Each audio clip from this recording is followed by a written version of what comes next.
Well, good Wednesday to you. I thought I'd take advantage of this beautiful day and spend some time in my backyard. It's a beautiful day here in our neighborhood, and I've been thinking about people over the last couple of days. Some of the things I've been reading about the pandemic and how it affects people in different sorts of ways. I was reading even this morning about a farm up near Woodstock that relies on a certain group of people that are well trained to do the hard work of providing food for all of us. When I get thinking about people and about how we are incredible creations, I think about what it says in Psalm 8. In Psalm 8, we read there, "When I consider your heavens, the work of your fingers," of course speaking about the Lord's creation of all things. "The moon and the stars which you have set in place, what is mankind that you are mindful of him? The Son of Man, that you care for him. You made him a little lower than the heavenly beings and crowned him with glory and honor." Crowned with glory and honor.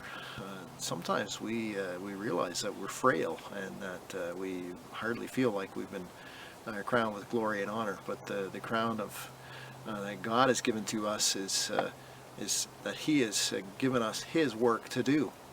Because it goes on to say that you made him ruler over the works of your hands. You put everything under his feet, all flocks and herds and the beasts of the fields, the birds of the air and the fish of the sea, all that swim in the paths of the sea. O Lord, our Lord, how majestic is your name in all of the earth. That's from Psalm 8. He gave us a job to do. He gave us leadership, each and every one of us. He made everything, we know that. And He tells us to be people who take care of what He has given. And that sometimes even means getting down in the dirt and planting the crops and tending them.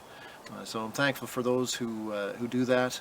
And we can keep praying for our nation, for the people of our nation, that the Lord will be watching over us and specifically looking after us in this time of need. Also, I want you to think about this. Take a look. Now that's a picture of a beaver that was pretty unimpressed. In fact, that beaver that day didn't want to be ruled over at all. It was spring of 2014. And an angry beaver was roaming around the streets of Miramichi, creating traffic delays and causing quite a spectacle for onlookers. In fact, the beaver even got to the point where he had had enough and he started chasing people.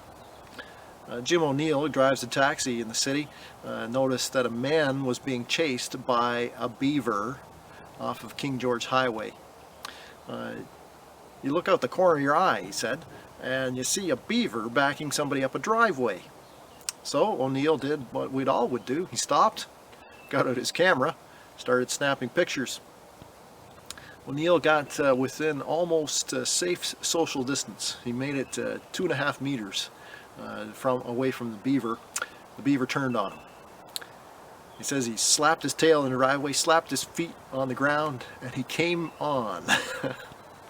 So O'Neill said, "I backed up, tried it again. The beaver got quite aggressive. I guess he was camera shy." Well, the rodent was spotted later throughout the town, roaming around, causing delays, backing up traffic.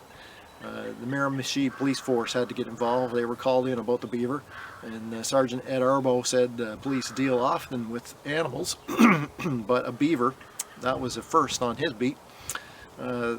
The thing was lost, he said. It was going up and down the street. We didn't do anything. We just showed up to see what was going on.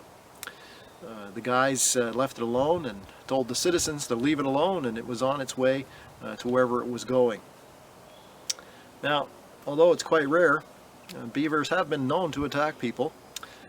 So if one creeps up behind me, give me a shout, will you? Arbo went on to say that there's a possible reason for why the rodent was so provoked and disturbed. It's likely that the local flooding there had displaced the beaver, and it just wanted to make its way back home. Hope it made it. It just goes to show you, you never know what might crawl up out of the woods. I hope you have a great day and enjoy being at home. Have a great day and God bless you.